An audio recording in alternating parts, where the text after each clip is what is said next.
ان کو میں برکت دوں گا.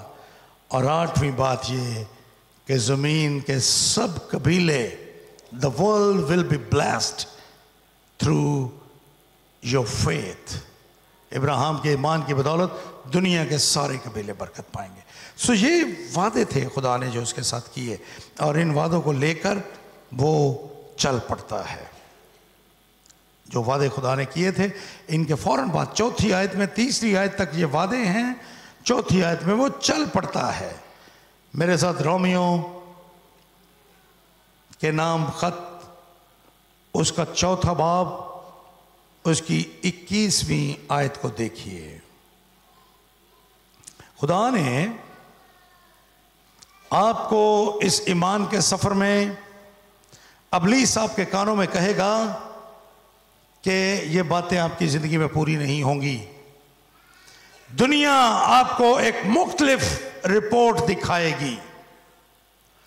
دنیا آپ کو کہے گی کہ نہیں، آپ فتح نہیں پا سکتے، آپ ناکام ہو جائیں گے، ساری چیزیں آپ کے خلاف ہیں، سب کچھ آپ کے خلاف ہے، آپ ناکام ہیں.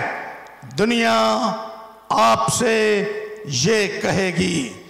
ابراہیم سے بھی یقیناً لوگ کہتے ہوں گے، ابراہیم تو نے اور جیسا شہر چھوڑ دیا اور تو ان نامعلوم منزلوں کی طرف جا رہا ہے جہاں نہ ترقی ہے، نہ روشنی ہے، نہ علم ہے، نہ حکومت ہے، کیونکہ کنعان اس زمانے میں کسی ایک مرکزی حکومت کے تحت نہیں تھا. لیکن جب لوگ آپ سے یہ کہیں کہ سب چیزیں آپ کے خلاف ہیں، تو آپ 21ویں آیت پڑھیے رومیو کے نام 4 باب کی، اور یہ ابراہیم کے بارے میں ہے. اور یہاں پر 21ویں آیت میں لکھا ہے اس کو کامل اعتقاد ہوا، یعنی ابراہیم کو کامل اعتقاد ہوا کہ جو کچھ اس نے یعنی خدا نے وعدہ کیا ہے وہ اسے پورا کرنے پر بھی قادر ہے.